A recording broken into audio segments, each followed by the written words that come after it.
and support him in that. Would you do it? I would. Yes, a proposal like that, I would stand by it. Joining us now is Princeton University professor and MSNBC contributor Melissa Harris-Lacewell. Professor Harris-Lacewell, thank you for joining us. Can we please have the whole hour, Rachel? This one is really, there's a lot here.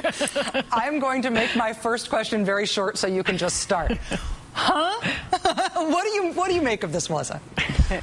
Well, again, you've got really a lot of complicated things going on here. On the one hand, this kind of group of insurgent young women in the GOP who are doing something that, scholars of women's politics would say is very unlikely. They are running with little experience, with little name recognition against incumbents. I mean, this is precisely why we've said we don't have many women in national government, is precisely because it is so hard to be a person of less experience running against an incumbent. So on the one hand, there's this little tiny bit of me that wants to cheer for the fact that you have women candidates willing to be sort of courageous enough to put themselves forward in this very tough political situation. On the other hand, let's be completely clear about the facts here. There is no place in the world and no time in history where restricting women's reproductive rights makes a people or a nation more free or more equal. These extreme positions on abortion are without any question a war on American girls and women, and the fact that there are women who are both complicit and participatory in it is really neither surprising nor unprecedented.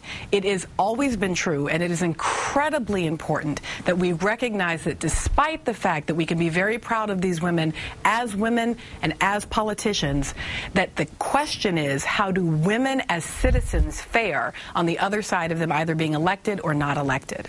We now have at least 5 Republican Senate candidates on the record espousing this view of no exceptions to a nationwide abortion ban, even in cases of rape or incest.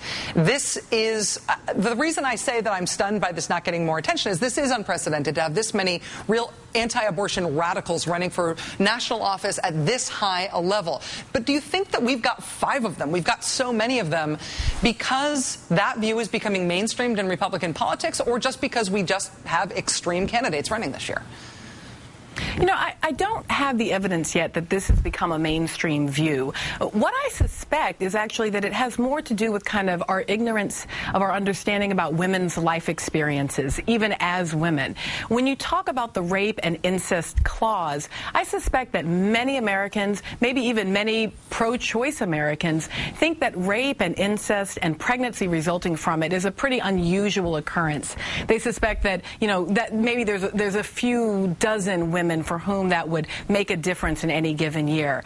But the fact is that sexual assault is an embarrassingly common experience. And I don't mean embarrassing for those who are victimized, but rather embarrassing that in our country, it's still true that 1 in 4 girls and women is likely to be sexually assaulted in their lifetime.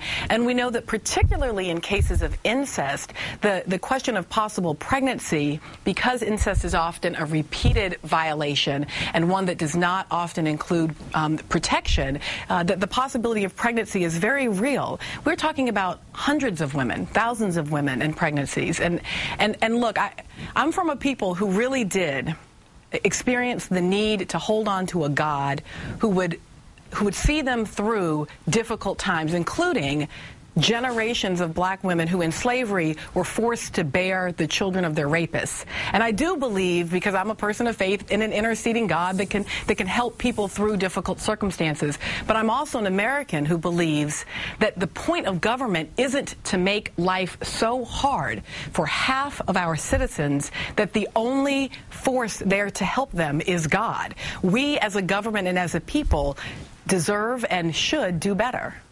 Princeton University professor and MSNBC contributor Melissa Harris-Lacewell, who didn't write what she just said right there. She just said it because she can do that. You're amazing. Melissa, thank you. Thanks, Rachel.